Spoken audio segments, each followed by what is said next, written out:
Yeah, yeah. All right, paper money. Yeah, that's real. Bills. Oh, yeah, dog. Right. Hey guys, you caught me recording my new hip hop album. Hip hop ain't got nothing on me. It's gonna be a storytelling album, but really taking it back to its roots. Hip hop is just calling me. Every black actor has got to be a rapper, and then vice versa. So I just really hope that I can do it justice and really be the next Will Smith or Donald Glover or the Tyler James Williams, I think, also rapped, and basically any Black Disney Channel star from the early 2000s. All right, gotta get back to it. Yeah, yeah, right. Aha, paper money. Yeah, yeah, yeah, yeah. It's news time. Delivering to you the news you didn't know about, the news you didn't care about, and the news you didn't know you cared about. With host, Chad White. Now, here's that host, Chad White.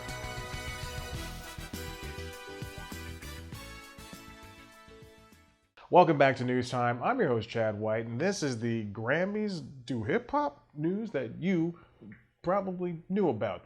The Grammys happened, and they had a tribute to celebrate the 50th year, 50 years rather, of hip hop, and it was great. I mean, there were a lot of people that showed up in this tribute: Black Thought and Salt and Pepper, Rakim and Public Enemy, Ice-T, all led by Lippin' Cool J, Lickin' Lip Cool J, and Questlove.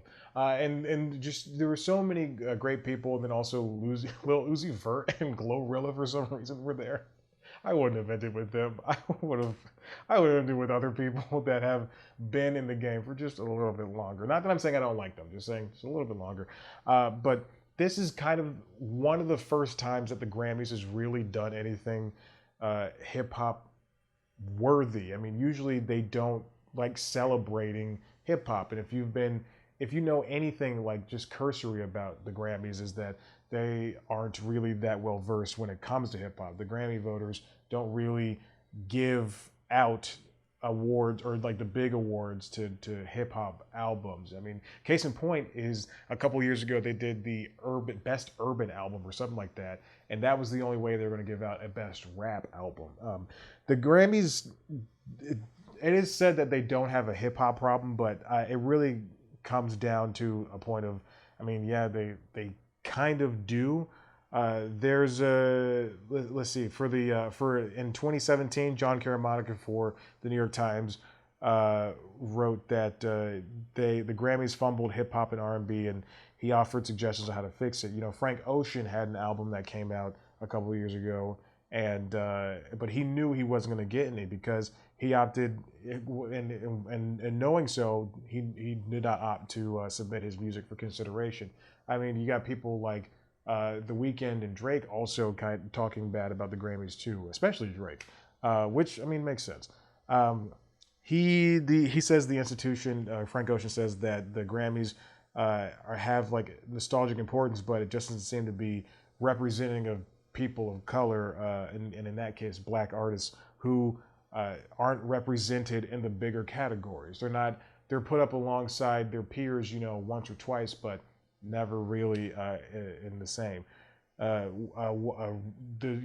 People like Macklemore, Ryan Lewis, they won a bunch of rap categories in that year, which in a year they should not have. First of all, they should not have won, period, because they're trash. But also Kendrick Lamar put out something in that same year, and he lost.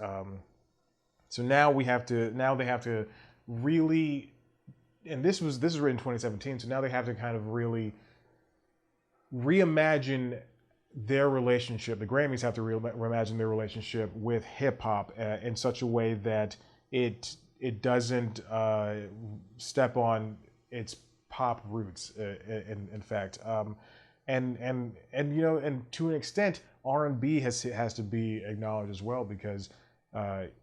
Yeah, and then also let's throw rock in there too, because that's why rock musicians don't really show up to the Grammys anymore, because it just doesn't make sense.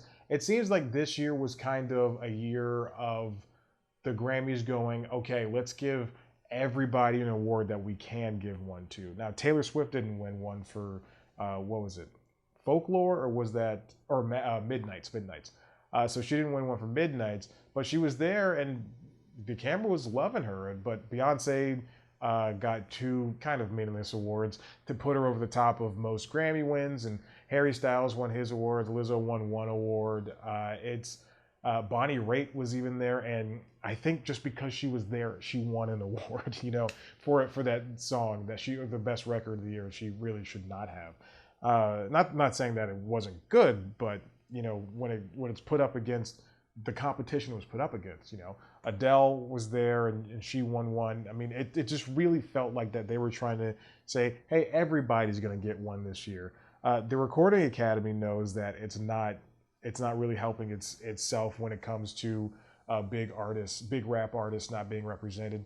And at some point, it's going to have to recognize that it needs to do more than just a 15-minute tribute and closing out the show with DJ Khaled and Jay-Z rapping there for the first time in years, and inviting Beyonce to be on the show.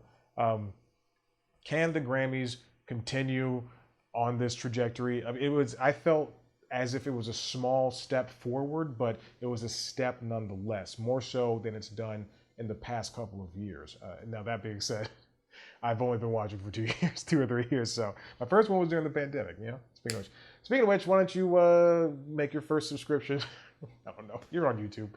Subscribe, check out one of our videos. Of course, you can head to the website cpluscomedy.com, where I'm talking to your favorite comedians. You can follow us online at cpluscomedy, at TikTok, Facebook, Instagram, and Twitter. You can follow me online at Chad Black White.